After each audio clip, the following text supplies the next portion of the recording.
अभी हम लोग पढ़े कि विद्युत अपघटन का होता है, यानी कि विद्युत दे करके पदार्थ को अपघटित कर देने की क्रिया को हम लोग क्या कहते हैं? विद्युत अपघटन कहते हैं। जैसे जैसे कि यहाँ पर देख रहे हैं आप, NaCl का जलीय विलयन है।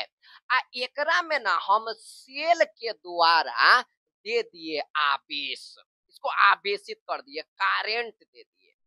जैसे एकरा में करंटवा आप डालिएगा ना, तो Na पॉजिटिव और Cl निगेटिव में यह टूट जाता है। तो करंट देने के बाद यह अपघटित हो गया, यानी कि यहाँ पर भी विद्युत अपघटन हुआ।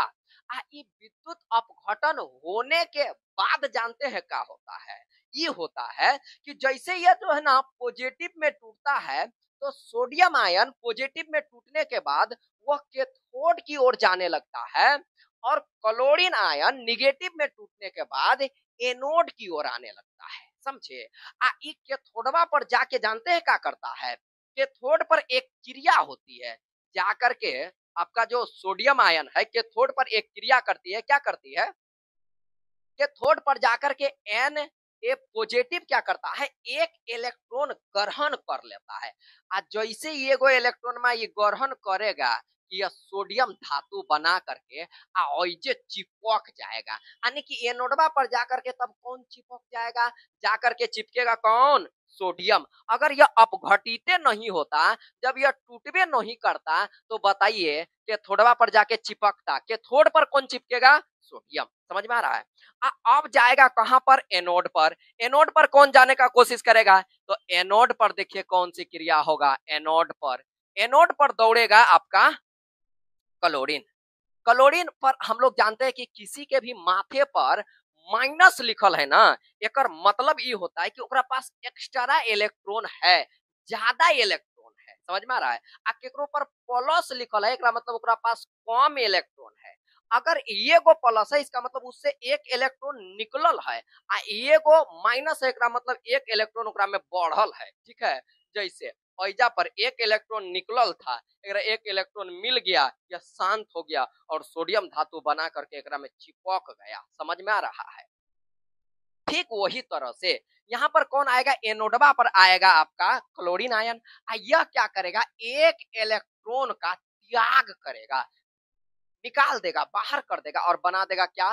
क्लोरीन मुक्त मूलक। समझिए, यह उसी तरह से होता है जैसे कि हम लोग जानते हैं कि हम लोग कोई मंदिर में या मस्जिद में जाने से पहले, अगर आपका मन हो कि मंदिर में जाए चाहे मस्जिद में जाए, कोई भी आप जहां पर पूजा पाठ का जगह होता है वहां पर जाते हैं ना, तो वहां जाने से पहले आपको चप्पलवा बोहरे में खोल देना होगा, चप्पल रख के बाहर करके निकाल के तब पहुंचना होगा वहां। समझ में आ रहा है?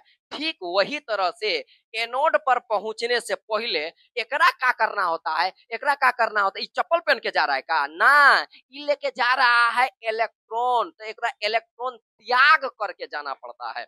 अगर एकरा पर एक इलेक्ट्रॉन था तो ये गो यह त्यागेगा, अगर दू गो रहता तो दू गो, पांच गो रहता तो पांच गो, जो गो रहेगा ओकरा त्यागेगा।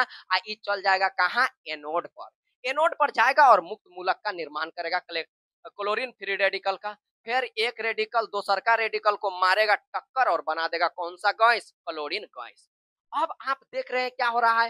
विद्युत अपघटन जब होती है ना, तो विद्युत अपघटन के बाद जो हमारा कैथोड है ओकरा पर धातु जाकर के चिपक जाता है, चिपक जाता है। एनोडवा पर क्या होता है? धातु या मतलब कोई भी गैस, जैसे यहाँ पर क्लोरीन जो है, क्लोरीन आकर के यहाँ क्या हो जाता है? मुक्त हो जाता है। ठीक है? यानी कि एनोड और कैथोड पर विद्युत अपघटन के बाद कुछ ना कुछ क्रिया होता है और कुछ ना कुछ पदार्थ प्राप्त होता है। समझ में आ रहा है? एकरा पर ना पहले दृष्टि डाला कौन? फेराडे। माइकल फेराडे नाम का एक वैज्ञानिक था। उन्होंने क्या कहा कि देखिए, एकरा में विद्युत धारा देने से यह बेचारा अपघटित हो जाता है, टूट जाता है, लेकिन कितना मात्रा में टूटता है? क्या एकरा में थोड़ा सा भी धारा देंगे तो सब धड़धड़ैले टूट जाएगा? या एकरा में मतलब बहुत ज्यादा धारा देंगे तो क्या होगा? बड़ा कम धारा देंगे तो क्या होगा? यानी कि धारा बढ़ाने या घटाने से एक टूटने के मात्रा पर क्या प्रभाव पड़ेगा? क्या ज्यादा धारा दे देंगे तो ज्यादा मात्रा में टूटेगा, क्या धारा अगर कम कर देंगे तो कम मात्रा में टूटेगा। एक बारे में पहली बार सोचने वाला वैज्ञानिक का नाम था माइकल फेराडे। ठीक है, माइकल फेराडे इस बात को बताया था, इसीलिए यहाँ पर माइकल फेराडे का हम लोग नियम भी पढ़ेंगे, फेराडे नियम पढ़ेंगे। देखिए सर, कोई भी चीज के बारे में जो पहले सटीक बताया ना, तो वही ओकर नियम हो गया। जैसे यहाँ फेराडे बताया, जैसे कि मान के चलिए एगो हम राजवली लो देते हैं। देखिए क्या है मेरा लो, जैसे कि आप मूढ़ी भूजे हैं, मूढ़ी भूजते हुए कभी देखे होंगे। तो जब मूढ़ी भूजा जाता है ना, तो क्या किया जाता है सर, मूढ़ी भूजने से पहले वो पूरा व्यवस्था कर लिया जाता है, लोहिया ला लिया जाता है, भूजने वाला ला लिया जाता है। ओकर बाद क्या किया जाता है कि चावल लिया जाता है, उहे लोहिबा में डाल दिया जाता है। और डालने से वो फूटने नहीं लगता है, तब उसमें देना होता है आंच। आंच मतलब फ्लेम, उसमें उष्मा देना होता है। अगर ज्यादा उष्मा पर मूढ़ी भूजिएगा तो एकदम बड़बड़ा के फूट जाएगा, सब फूट जाएगा, सब चावल का कनका हो जाएगा, मूढ़ी में बदल जाएगा, सब फूट जाएगा। क्या कीजिएगा, अगर ताप बढ़ाइएगा तो मूढ़ी का फूटने का दर क्या हो जाएगा, बढ़ जाएगा, ज्यादा मात्रा में मूढ़ी मिलेगा। अगर ओकरे ताप घटा दीजिएगा, मतलब कम कांच आंच पर ओकरा भूजिएगा, तो धीरे धीरे फूटेगा आ कम मात्रा में फूटेगा, वैसन सॉलिड नहीं फूटेगा। उहे नियममा को जैसे ई हम बताई थी, हमर नियम हुआ।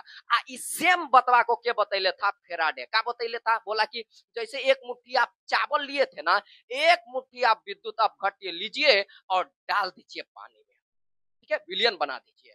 अब वहां पर क्या डाल रहे थे, आंच लगा रहे थे ना, यहाँ आंच नहीं लगाना है, यहाँ लगाइए आप धारा, आवेश। जितना ज्यादा मात्रा में आप धारा दीजिएगा, उतना ज्यादा मात्रा में विद्युत अपघट्य टूटेगा। वैसे ही जैसे जितना ज्यादा आप आंच दीजिएगा, उतना ज्यादा मात्रा में मुड़िया फूटेगा। ठीक उसी तरह से जितना ज्यादा मात्रा में आप इसमें उष्मा दीजिएगा, सॉरी उष्मा बोल रहे हैं, आवेश दीजिएगा, उतना ज्यादा मात्रा में पदार्थ का होगा, टूटेगा। टूटेगा, अगर ज्यादा टूटेगा, अगर ज्यादा सोडियम टूटेगा तो इलेक्ट्रोडवा पर ज्यादा मात्रा में ना जमा होगा, यहाँ ज्यादा टूटेगा तो यहाँ पर ज्यादा मात्रा में ना क्लोरीन मुक्त होगा। यानी कि अगर अपघटन ज्यादा होगा, अगर अपघटन ज्यादा होगा तो इलेक्ट्रोड पर एकत्रित पदार्थ की मात्रा भी क्या होगी, ज्यादा होगी, या इलेक्ट्रोड पर मुक्त पदार्थ की मात्रा भी क्या हो जाएगी, ज्यादा होगी। इसी बात को सोच के उन्होंने नियम दिया। क्या कहा उन्होंने, बोला कि किसी भी इलेक्ट्रोड पर एकत्रित पदार्थ की मात्रा, जैसे यहाँ पर देखिए इलेक्ट्रोड पर पदार्थ एकत्रित हो रहा था ना, यहाँ पदार्थ मुक्त हो रहा था ना, हो रहा था। उन्होंने कहा था कि किसी भी इलेक्ट्रोड पर या इलेक्ट्रोड पर जो एकत्रित पदार्थ की मात्रा होती है ना, वो विद्युत धारा के, प्रवाहित विद्युत धारा के समानुपाती होता है। अगर ज्यादा मात्रा में आप धारा दीजिएगा तो ज्यादा मात्रा में पदार्थ क्या होगा, एकत्रित होगा। क्यों, क्योंकि ज्यादा मात्रा में पदार्थ हवा टूटेगा। समझे सर, ये समानुपाती का होता है। समानुपाती बड़ा आसान चीज होता है। जैसे अगर एक चीज को बढ़ाया जाए और दूसरा चीज अपने आप बढ़ जाए, तो ऐसा संबंध को बोला जाता है समानुपाती संबंध। जैसे हम एक एग्जांपल लेंगे ना सर, तो आपको बढ़िया से समझ में आएगा। जैसे आप पढ़ रहे हैं, आप जैसे अपना मेहनत बढ़ाइएगा ना, आपका नॉलेज अपने आप बढ़ जाएगा। ऐसा नहीं होगा कि 1 घंटा पढ़े और 1 घंटा मेहनत किए नॉलेज के लिए, नहीं, नॉलेज के लिए आपको अलग से मेहनत नहीं करना पड़ेगा। जैसे आप अपना टाइमिंग बढ़ाइएगा, नॉलेज अपने आप बढ़ जा रहा है। क्या आप नॉलेज बढ़ा रहे थे, नहीं, क्या बढ़ा रहे थे, मेहनत। मेहनत बढ़ाएं, आपका नॉलेज बढ़ जाएगा। जैसे उसी तरह से मान के चलिए कोई आदमी है, हुमच के खा रहा है, जैसे वो खैले जाएगा ओकर पेट बढ़ल जाएगा, खैले जाएगा पेट बढ़ल जाएगा। यानी कि खाना का मात्रा बढ़ाइएगा तो पेटबो आपका क्या हो जाएगा, बढ़ल जाएगा। खाना और पेट के बढ़ना में कैसा संबंध है, समानुपाती। आप बढ़ा रहे थे खाना, पेट नहीं बढ़ा रहे थे, अपने आप पेट बढ़ रहा है। समझ में आ रहा है। ठीक उसी तरह से यहाँ पर हम बात करेंगे। ठीक है, हम बढ़ा क्या रहे हैं, बढ़ा रहे हैं धारा। अगर विद्युत धारा की मात्रा बढ़ा रहे हैं तो अपने इलेक्ट्रोड पर मुक्त पदार्थों की मात्रा, एकत्रित पदार्थों की मात्रा क्या हो जा रही है, बढ़ जा रही है। क्योंकि धारा बढ़ने से आयनन का वेग क्या हो जाता है, बढ़ जाता है। पदार्थ ज्यादा मात्रा में अपघटित होगा, ज्यादा मात्रा में टूटेगा, तो ज्यादा मात्रा में जमा होगा। समझ में आ रहा है। यह नियम को कहल जाता है फेराडे का फर्स्ट लॉ। ठीक है, तो फेराडे का फर्स्ट लॉ के बारे में हम चर्चा करेंगे। लेकिन ऐसा सोचा कब था उन्होंने? लगभग 1800, इस संबंध के बारे में उन्होंने 1833-34 ईस्वी के आसपास उन्होंने सोचा था कि अगर आप आवेश को बढ़ाइएगा, विद्युत धारा की मात्रा को बढ़ाइएगा, तो इलेक्ट्रोड पर एकत्रित या मुक्त पदार्थ की मात्रा भी क्या हो जाएगी? बढ़ जाएगी। जैसे आंच बढ़ाइएगा तो फूटने वाला मुड़ी की मात्रा भी क्या हो जाएगा? बढ़ जाएगा। समझ में आ रहा है सर? चलिए एक तनी डिफिनेशन लिख देते हैं, बढ़िया रहेगा। ठीक है, तो चलिए फेराडे का फर्स्ट लॉ लिख लेते हैं। ये ऐसे समझाने के लिए है। एनोड पर देखिए कहेगा कैथोड पर कौन सी क्रिया होती है? तो कैथोड पर इलेक्ट्रॉन ग्रहण करने की क्रिया होती है। कैथोड पर जाकर के देखिए सोडियम इलेक्ट्रॉन ग्रहण करता है। और जानते हैं सर, इलेक्ट्रॉन ग्रहण करने की क्रिया को ना अपचयन कहते हैं। यानी कि कैथोड पर कौन सी क्रिया होगी? तो कहिएगा अपचयन अभिक्रिया होगी। ठीक है, अच्छा। और इलेक्ट्रॉन यहाँ पर देखिए एनोड पर क्या हो रहा है? इलेक्ट्रॉन निकाल रहा है या अपना इलेक्ट्रॉन माइनस कर रहा है, मुक्त कर रहा है, बाहर कर रहा है। जब इलेक्ट्रॉन बाहर करे ना तो इसको बोलते हैं ऑक्सीकरण। तो पूछेगा एनोड पर कौन सी अभिक्रिया? ऑक्सीकरण। और कैथोड पर किस कौन सी? तो अपचयन। कोई दिक्कत नहीं। चलिए इसको हम मिटा करके अब समझाते हैं आपको उसका फर्स्ट लॉ। समझा तो देवे किए हैं, क्या समझाए हैं? हम यह समझाए हैं कि M directly proportional to M directly proportional to Q. M क्या है? एम होता है एकत्रित पदार्थ की मात्रा। जैसे इलेक्ट्रोड पर पदार्थ का मात्रा एकत्रित हो रहा है ना, या द्रव्यमान कुछ ना कुछ मात्रा में एकत्रित हो रहा है ना।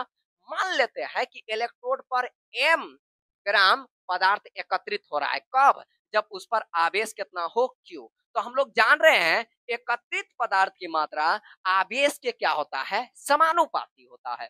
तो लिखे M directly proportional to Q, आने की मात्रा जो होता है इसके समानुपाती होता है। चलिए यहाँ पर हम लिख देते हैं, जहां जहां एम होता है मुक्त या एकत्रित पदार्थ की मात्रा। यह क्या होता है? मुक्त या एकत्रित पदार्थ की मात्रा। दूसर का क्या करते हैं? क्यू हम लोग क्या क्यू बराबर हो जाता है प्रवाहित आवेश। आवेश कहिए या क्या कहिए आप, धारा कहिए, प्रवाहित धारा। ठीक है, हम लोग एक और बात जानते हैं। क्या जानते हैं सर? अगर आप धारा का परिभाषा पढ़ेंगे तो चूंकि आप धारा बराबर क्या पढ़े हैं? आवेश की प्रवाह की दर धारा कहलाता है। धारा को लिखते हैं आई से और आवेश को लिखते हैं क्यू से। दर निकालने के लिए समय से क्या कर देते हैं? भागा। तो हो गया आवेश की प्रवाह की दर, क्या हो गया? हो गया आपका धारा। कुछ नहीं तो एक क्यू इंटू वन क्यूब, यहाँ लिखेंगे आई इंटू टी, क्या हो जाएगा? I T. तो क्यू बराबर क्या फॉर्मूला हो गया? आई इंटू टी। तो जहां क्यूब है वहां पर हम क्या लिख सकते हैं? आई इंटू टू नहीं लिख सकते हैं, आराम से लिख सकते हैं। तो एकरा देते हैं हम मिटा, यहाँ लिख देते हैं कि चूंकि हम जानते हैं कि क्यू बराबर होता है आई इंटू टी, इसीलिए इसीलिए हम लिख सकते हैं एम बराबर M directly proportional to I T. मतलब यह हुआ कि इसमें जो मुक्त पदार्थ की मात्रा है ना, वह धारा के भी समानुपाती होता है और समय के भी समानुपाती होगा। अधिक समय तक आप धारा दीजिएगा तो मुक्त पदार्थ की मात्रा भी क्या होगा? अधिक होगा। समझ रहे हैं सर? आगे अगर इसका बात किया जाए, यहाँ पर आई माने क्या हो जाएगा? धारा, और टी माने क्या हो जाएगा? समय। एम बराबर हो जाएगा, इसको समानुपाती को हटाने के लिए एक कांस्टेंट लगाया जाता है जेड इंटू आई टी, जहां पर जेड को कहा जाता है विद्युत रासायनिक तुल्यांक। हम यहाँ पर लिख देते हैं, जहां जेड बराबर विद्युत रासायनिक तुल्यांक, विद्युत रासायनिक तुल्यांक होता है। और आई बराबर होता है एम्पियर में धारा, एम्पियर में धारा। धारा क्या चीज में होना चाहिए? एम्पियर में। और टी बराबर हो जाता है समय, सेकेंड में। आप लिख सकते हैं सेकेंड में समय। ठीक है, क्या हो जाता है? सेकेंड में समय। ठीक है, आगे अगर यहीं से बढ़ल जाए तो हम लोग जानते हैं कि एम बराबर क्या निकल गया? Z into I T.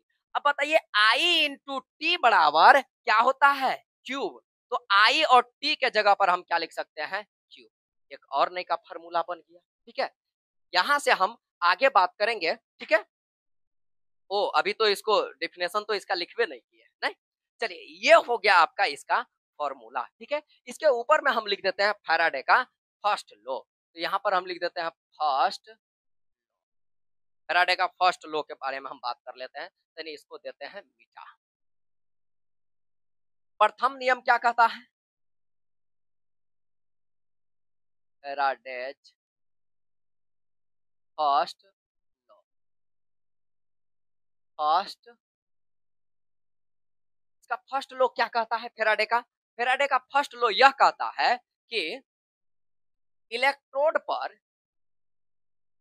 Electrode electrode पर एकत्रित पदार्थ की मात्रा एकत्रित या मुक्त पदार्थ की मात्रा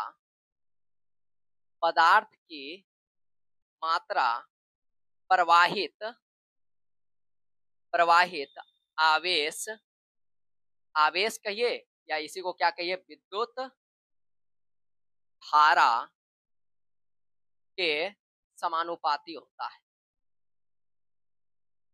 समानुपाती होता प्रवाहित आवेश के क्या होता है, समानुपाती। ई तो थोड़ा सा चित्र था समझाने के लिए, वही लिखे। मात्रा क्या है, M. M directly proportional to Q, आवेश के समानुपाती होगा। एम होता है मुक्त या एकत्रित पदार्थ की मात्रा, क्यू होता है प्रवाहित आवेश। यहाँ से लेकर के यहाँ तक आप कर दीजिएगा तो आपका हो जाएगा फैराडे का प्रथम लॉ, फर्स्ट लॉ, ठीक है।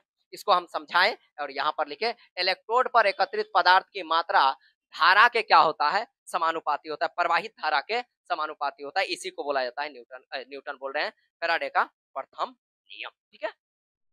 अगर आप इसको स्क्रीनशॉट करना चाहते हैं तो कर सकते हैं। इसको हम तनी देते हैं यहाँ पर मिटा, ठीक है। इसको हम मिटा देते हैं, यह था आपके समझाने के लिए हम ये बनाए थे, ठीक है।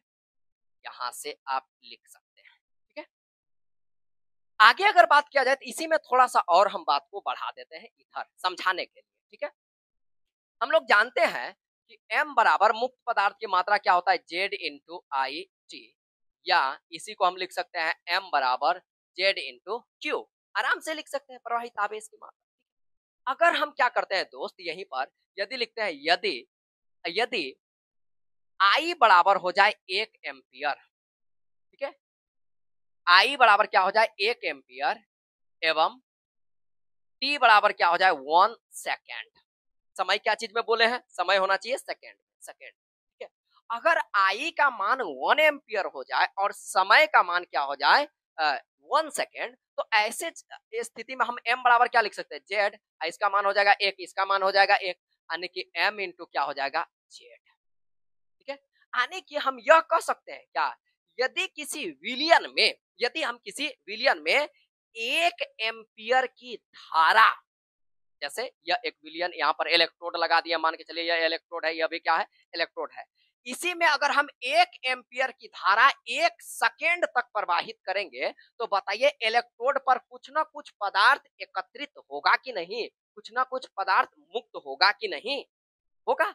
यदि किसी विलियन में, विद्युत अपघटनी विलियन में 1 सेकेंड तक 1 एम्पियर की धारा प्रवाहित किया जाए तो इलेक्ट्रोड पर एकत्रित पदार्थ की मात्रा ही क्या कहलाएगा आपका, पदार्थ की मात्रा ही कहलाएगा आपका विद्युत रासायनिक तुल्यांक। क्या कहलाएगा, विद्युत रासायनिक तुल्यांक। या दूसरा का आप यह कर सकते हैं, यदि हम लिख देते हैं यहाँ इसके लिए, यदि Q बराबर हो जाए 1 कूलम, तो बताइए अगर Q बराबर 1 कूलम हो जाएगा तो M बराबर क्या हो जाएगा Z, क्योंकि Q का मान हो जाएगा कितना 1। तो हम यह भी कह सकते हैं यदि उसमें 1 कूलम आवेश प्रवाहित करने पर, विद्युत अपघटनी विलयन में अगर आप 1 कूलम आवेश प्रवाहित कर रहे हैं तो ओकर बाद इलेक्ट्रोड पर जितना मात्रा में पदार्थ एकत्रित होगा ना, उसी की मात्रा को हम लोग क्या बोलेंगे, विद्युत रासायनिक तुल्यांक कहेंगे, ठीक है। यह हुआ आपका विद्युत रासायनिक तुल्यांक के बारे में, ठीक है। तो आप यहाँ पर परिभाषा भी लिख सकते हैं, विद्युत रासायनिक तुल्यांक का क्या परिभाषा हो जाएगा, जेड का, जेड बराबर क्या हो जाएगा, यहाँ पर लिख देते हैं हम विद्युत रासायनिक तुल्यांक, ठीक है। यानी कि इसी को हम लोग क्या बोलते हैं, जेड बराबर, ठीक है। 1 एम्पियर की धारा 1 सेकेंड तक प्रवाहित करने पर इलेक्ट्रोड पर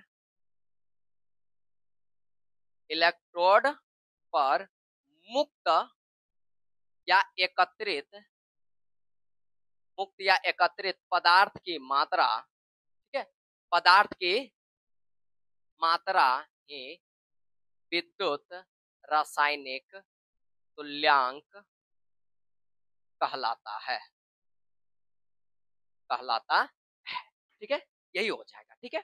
अगर यह पूरा आप लिख दीजिएगा तो यह हो जाएगा आपका, ऐसे फेराडे का लो इतना मारे हो गया, ठीक है।